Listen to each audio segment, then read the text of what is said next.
Hello and welcome. In today's video, I'm going to be going over the Tamron 35-150. Hi, my name is Cree. I own a marketing and video production company based out of Las Vegas. And in today's video, I'm going to be going over the Tamron 35-150.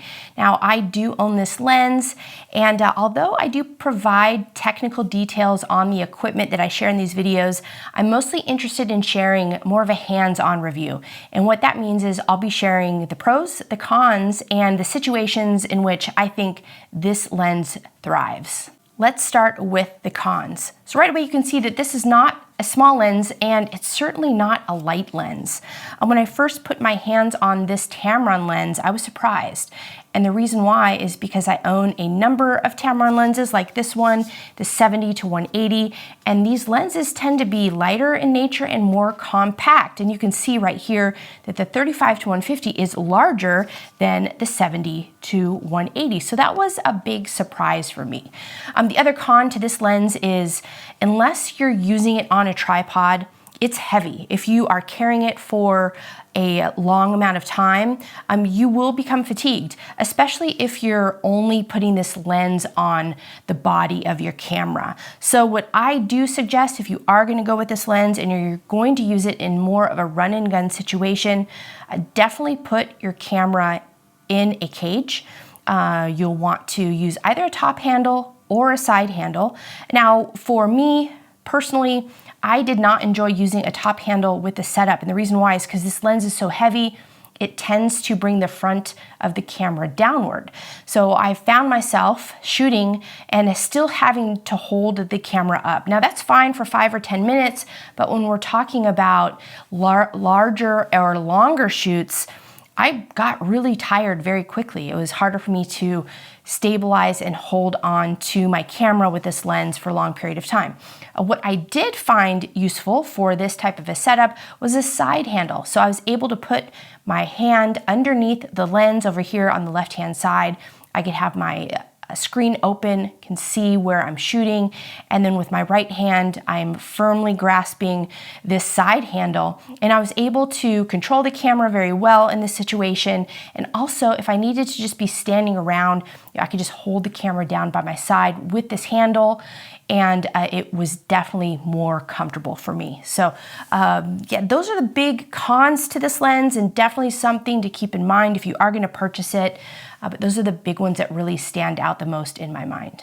Now for the pros to this lens, a couple of things really stand out. The 35-150 range is just remarkable. I find myself simply having to grab only one lens in a lot of different circumstances, and this is going to cover everything with no questions.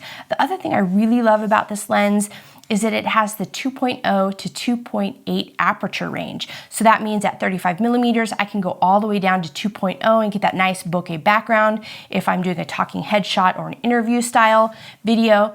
And then also in certain situations where I want to get more reach with that lens, I can go all the way to 150. I can still take advantage of that f2.8 and get that nice bokeh background if I'm still interested in that. And that extra reach is really nice to have.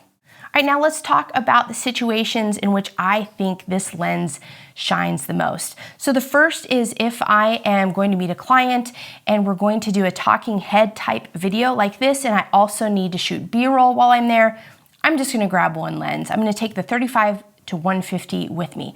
Now, the 35 millimeter focal length is my favorite focal length. So if I'm doing a talking head, I can just use that focal length on this lens. If I need to zoom in and get a little more reach for any reason, then there's no problem. I don't even blink an eye. I just have what I need at my disposal, and it's only one lens, and that's a huge plus.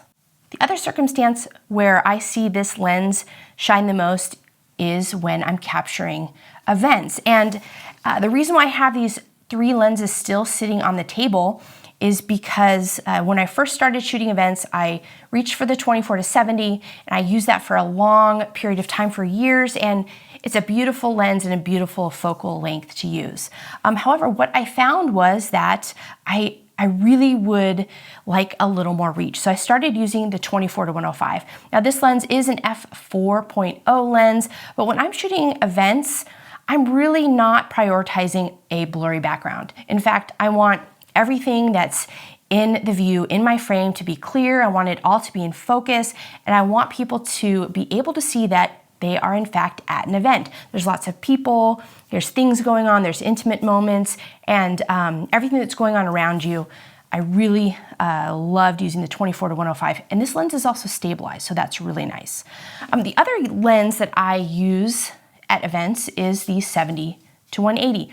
Now, I enjoy using this lens on a tripod mostly, and when it comes to capturing handheld shots, especially when I want to capture those tight shots and more intimate moments at events, it's really hard to capture usable footage at 180 or even 200 millimeters or even further reach than that. It's just very difficult to get steady, usable footage. So what's great about the 35-150 is that I can still zoom out. I can get a nice wide view of the audience or whatever's going on at the event. The audience, the people who'll be watching the video, they get a really good idea of what the event is all about, but then I can also zoom in and capture those intimate moments where I think those moments are just as important as getting that wide angle view of the event.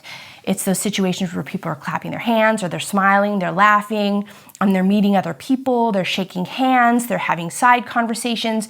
Those are the type of situations that I also want to capture at events, so that people who are watching get a really good idea of what it might feel like to be there. So the 35-150 is fantastic because although I'm not getting that super wide angle of the event, I'm finding that 35 millimeters is sufficient enough to give the audience the feeling that the event is large in size, but also that 150 focal length is really important. And the reason why is because compared to the 105, I have further reach. I can capture moments, those intimate moments, a little easier from across the room, and I can get just enough reach to zoom in and capture what it is that I think makes that event stand out. But most importantly, with that 150 millimeter focal length is I can get usable footage. I'm more comfortable shooting handheld at 150 than I am, let's say, at 180 or 200 or beyond.